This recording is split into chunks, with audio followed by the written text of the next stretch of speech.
Bonjour Philippe, bonjour Tonino Benacquista. Bonjour. Vous êtes un rapporteur d'histoire, un storyteller comme on dit en anglais. Littérature, cinéma, BD, séries télévisées, théâtre, rien ne vous résiste. Pas même Robert De Niro qui a joué l'un de vos héros. C'est vrai. Mais comment en êtes-vous arrivé là ? On va rembobiner et revenir sur ce qui vous est arrivé avant d'être célèbre. Tonino Benacquista, vous avez grandi à Vitry-sur-Seine, petit dernier d'une fratrie de 5 enfants et le seul à être né en France. Vos parents, immigrés italiens, parlent à peine le français. À la maison, il n'y a pas de livres, pas de journaux. Les seuls écrits, ce sont ceux de vos sœurs qui s'entraînent à taper à la machine à écrire pour devenir dactylo. On ne vous lit pas d'histoire le soir, c'est le poste de télévision qui remplace les contes et nourrit votre imaginaire. Vous regardez des feuilletons, par exemple Mission Impossible.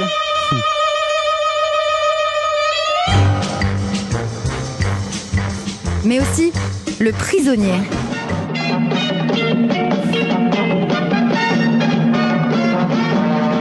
Et enfin la série Les Incorruptibles.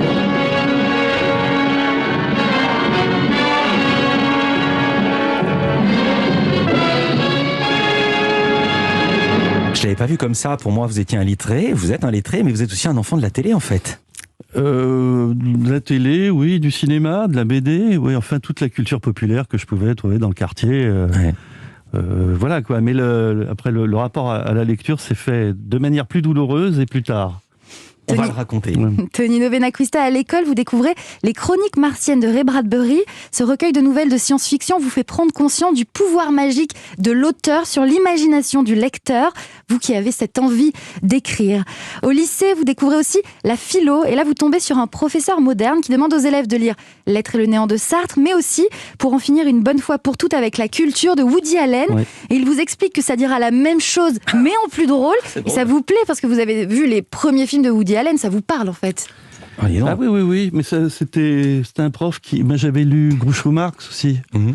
Et W.C. Fields, il a les mémoires de W.C. Fields en philo, c'était marrant. Mais voilà, c'était des chemins un peu détournés. Et je dois beaucoup, j'en parle dans le bouquin, mais je dois beaucoup aux profs. Ouais. C'est-à-dire aux profs de français, profs de philo que vous citez, qui sont des passeurs, quoi. Et voilà, et notamment aussi pour mes frères et sœurs, mais pour d'autres raisons, mais pour apprendre le français tout simplement. Moi ça a été... le français m'a été donné, quoi. Au lycée, toujours le surveillant vous conseille de lire les romans de Raymond Chandler. Et ce pion, ce n'est pas n'importe qui, il s'appelle Jean-Bernard Pouy. C'est pas Et il est lui-même un futur auteur de romans noirs à succès. C'est lui qui vous fait découvrir la collection mythique de la série noire. Vous lisez maintenant des polars et vous vous dites que vous avez vous aussi envie de fabriquer des histoires, de faire ça dans la vie. Oui, voilà. Ça aussi, je parle de lui. Il y a un Jean-Bernard qui traverse Jean-Bernard, le oui. bouquin. Mais j'ai pas compris que c'était Pouy. Moi, Oui, j'ai lu c'est ça, Pouy. mais je le savais pas. Ouais, c'était Pouy. Mais il avait deux... C'est lui qui avait fait le poulpe, c'est bien ça? Voilà, c'est ça. Il avait dans le hall, il y avait Maurice Dantec et moi, et c'était Jean-Bernard qui nous a dit toi, Maurice, tu devrais lire de Philippe Cadic. Ouais. Et moi, il m'a dit tiens, Chandler, je suis sûr que ça va te plaire. Donc c'était vraiment, ça a été véritablement un passeur. Incroyable. Et ensuite, il a publié en série noire, et je l'ai rejoint quelques années après. Tonino Benacquista, après le bac, vous étudiez à l'université la création de scripts et les films noirs, mais vous lâchez prise, vous interrompez vos études et vous vivez de petits boulots, des jobs qui vous laissent du temps pour écrire. Vous êtes par exemple couchettiste dans le train de nuit Paris-Venise à la compagnie des wagons-lits, puis accrocheur d'œuvres d'art et gardien de musée, 7 heures par jour, sur une chaise, à prendre des notes. Ouais. Et À vos prendre parents des notes, oui, c'est-à-dire que... Mais il se trouve que je faisais ces jobs qui me laissaient le temps d'écrire, sauf que les jobs en question avaient tous quelque chose de romanesque. De romanesque, et de polar, etc. Donc j'ai écrit un polar qui se situe dans une galerie d'art contemporain, où il n'y a absolument jamais personne, aucun visiteur.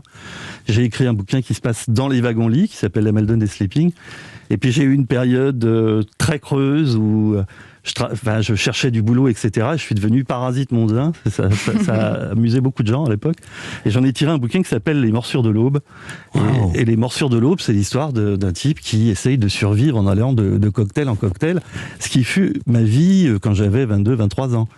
Et j'en ai tiré un bouquin qui est devenu un film ensuite d'Antoine Decaune.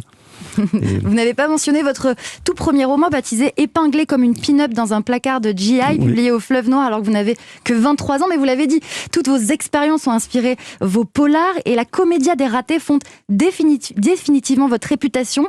Vous raflez 3 prix littéraires, dont le Grand Prix de la littérature policière 91. Tonino Medaquista, vous avez alors réalisé votre rêve d'enfant. Vous êtes entré dans la collection Série Noire. Vous inventez des histoires et vous classez dans la catégorie des grands conteurs. Mais ce n'est que le début. La suite, on la connaît. Et moi, je m'arrête là. Merci.